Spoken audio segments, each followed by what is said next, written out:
Welcome everybody to this walkthrough of the qualifying round of the Champ de Mar tournament. In this walkthrough, we're going to go through each hole in the qualifying round. And in addition to just walking through the shots, I'm going to share some additional insight on how to maximize the opportunities for drops, some potential tweaks to the shots that I've already posted based on what I've learned in playing some additional shots on these holes over the last day or so. So anyway, we're going to jump through each of the 9 holes. And so let's get right to it and start with hole number 1.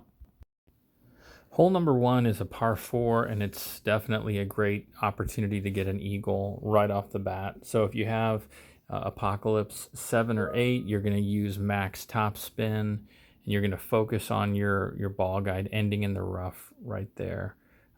You'll adjust max +5 and just a little bit of baby curl. If you have Apocalypse level 6, you're going to want to push up a little bit after you adjust. I don't know exactly how much, probably 4 yards, maybe 5, to guarantee that you can get over there and hit the rough having less topspin. In the event you roll long, so this one clips nicely and rolls out. In a number of practice shots, I ended up in that rough just above there. From there, you can play rough iron school with minus 30% elevation, and if you're able to add left spin there as well, but you can get a drop even if you go in the rough there if you're able to hit perfect. So here we're playing a true distance Endbringer shot, not the Endbringer school. This shot again played 82% slider. And again, you're going to have to tweak the spins here because it's not the Endbringer school method where you have no spin. So you have to tweak these spins based on your landing position to get the ball just to the hole. A little bit through ideally is best in case you get a dead bounce. You want to have that ball guideline going through the hole. But again, this is a great opportunity to get a drop. There are a couple of other options to play to that right fairway with a long iron rough bump. But that long iron rough bump, if you hit a great right, you can fly the green. And so that's why I went with this, even though we have to use a luminary to get it there. So anyway, good luck on hole number 1.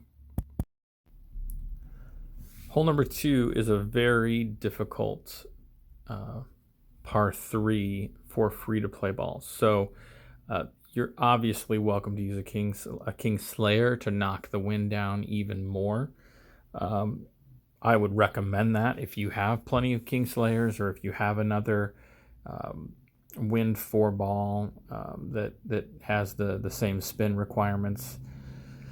But it's a tricky adjustment to get this rough bump. You'll notice the ball guideline will glitch a little bit when you move it. That's the spot you're looking for. But it's a tricky adjustment in this bunker. So just a very difficult par 3. I don't expect a lot of drops on this hole. We're looking for a safe way to take a shot at it. I believe with a 7 or 8 Cataclysm, even great left or right will still hit the rough. A 5 or 6 with less accuracy may not. So you're going to want to do your best to hit perfect on this hole so that you don't accidentally go over the green.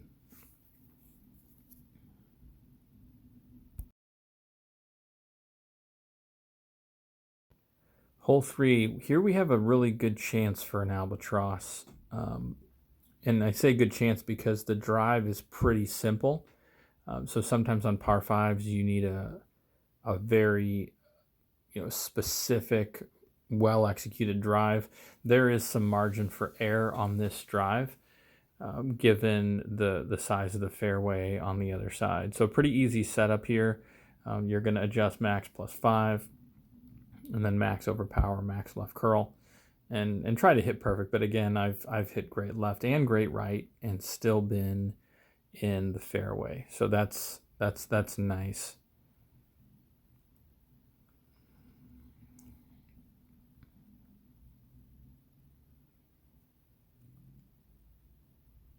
Just going to roll out nicely, leaving us with a sniper for the second shot.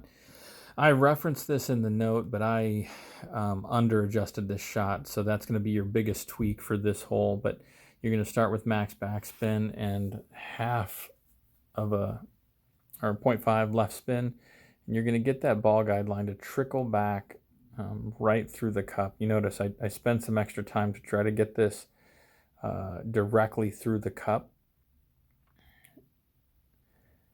And then just make sure you adjust the correct amount of rings. I under adjusted here, unfortunately, and then with an under adjustment, and I added the slight overpower is what pushes me long. So the reason for the slight overpower is you'll notice we adjusted down that hill. So a lower landing position means we have to add a little bit of overpower. So if you can adjust correctly, slight OP, this has a good chance of trickling right back down for an albatross.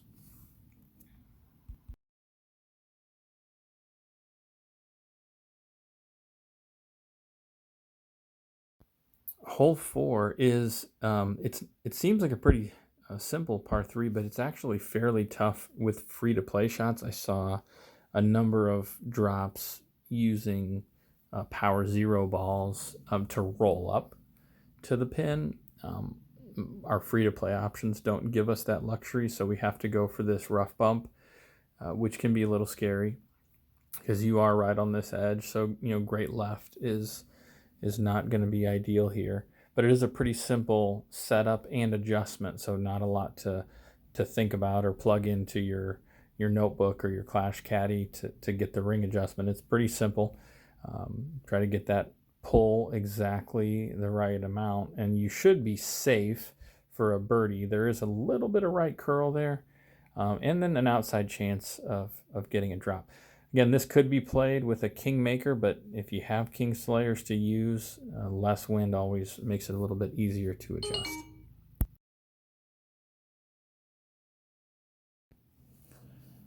Hole number 5 is another great opportunity for an eagle.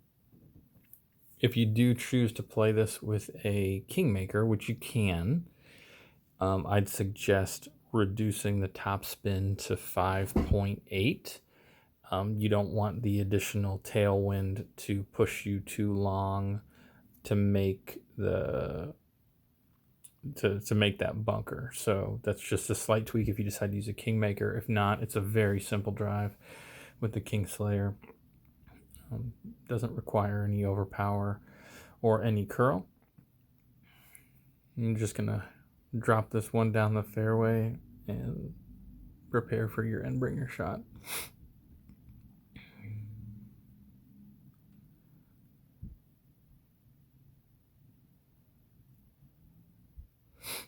And again, we don't have the luxury of playing our normal Endbringer school method.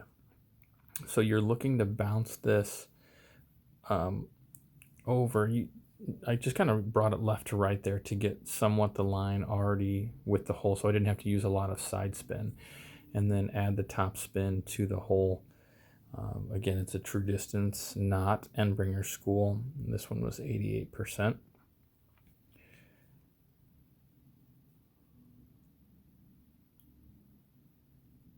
Will require 2 separate pulls, so make sure you have plenty of time to do that and hit perfect, and you should end up with a nice eagle.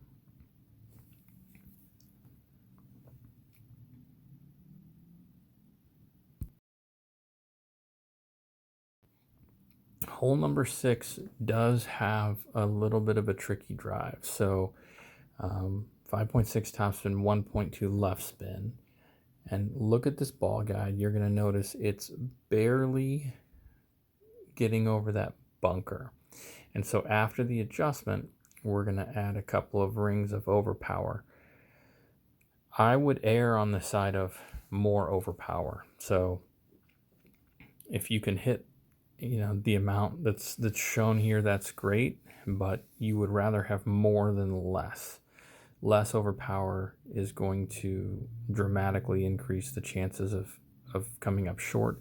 Great left or great right here can also end you in that bunker. So definitely focus your attention on trying to execute that drive so that you give yourself a chance at this very makeable albatross. We're going to get up here close to the rough. We want to leave space on both sides. So we don't want to be right on that bunker. So we want to give ourselves some space in the middle, and then just align your spins to just bring that ball guideline right at the hole. And you'll notice that it takes me a while here because I'm trying to get it exactly in line with the cup. But it should be a relatively easy spot to find. We're minus 5% elevation. This was 95% slider. It seems like this would be a tricky adjustment dropping down into the bunker, but it actually pulls pretty smoothly, so that was nice. I was a little worried about that at first. And then if I could have this shot back, I would love to, because I just didn't hit perfect. And you'll notice that a slight grate left here, and this is going to roll just by the left edge. So hit perfect, and you got a great chance at an albatross. Hole 7, pretty simple shot here. We're just going to drop the ball down the fairway with our quarterback, max topspin, 4 right spin. Again, a shot you can play with a kingmaker. You're only going to have 3 right spins, so you'll need to add a little bit of right curl to compensate for less side spin. Pretty simple adjustment, 1-to-1 with the wind. And then if you are playing with a Kingslayer, you're not going to have any curl on this shot. And it's just going to drop us down the fairway. There's really no way to go across. There's no free-to-play option that could drive you across. So we're just going to lay up and then focus on our long iron to get this eagle. So again, you'll see a lot of these holes say spins vary because it really depends on your landing position. You can try to mimic the exact spins here and line it up that way. But really what you're focusing here is on the ball guide to be going, through the pin about 1.5 squares, 2 squares. And then we're going to adjust plus 5% elevation. You see the distance of this shot, so you'll have to judge your shot accordingly based on the distance. And take your time on the adjustment and hit perfect.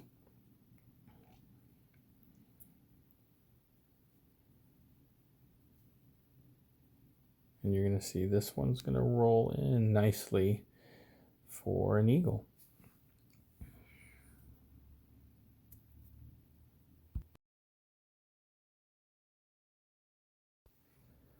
Hole 8, definitely a makeable par 3. It's going to require us to use the Kingslayer so that we can get 4 right spin. You could try to replicate it with a Kingmaker. It's likely going to bring you further in a different landing spot. It might require some curl. I wouldn't recommend it, especially with the added wind. But we're looking to go right past that right edge. We're going to adjust min plus 5%. And this one does have a number of different wind angles.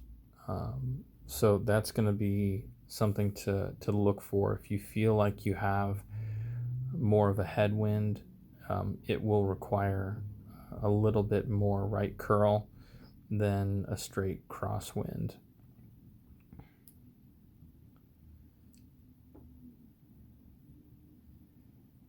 And this is a situation where I didn't have just a little bit more right curl and I would have gotten the drop. So good luck on this one. Hole 9, we are looking for nothing more than a safe eagle. I have seen a couple of blast shots with a Zerk that can clear and get you over there, but they're very inconsistent. A lot of times you're then trying to hit a rough iron to the green. So it's nothing that gives us a massive advantage to try to get an albatross. So we're just going to play for a safe eagle. Max plus 10 here.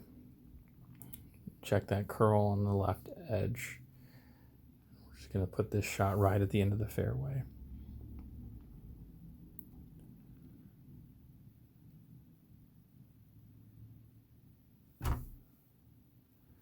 So you're just going to find this spot between the 2 trees.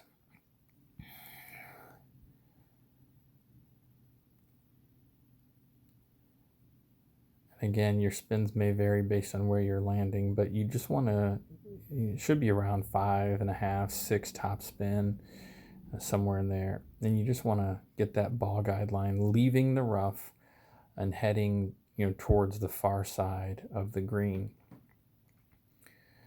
We're going to adjust our distance plus 10% and then watch the curl here.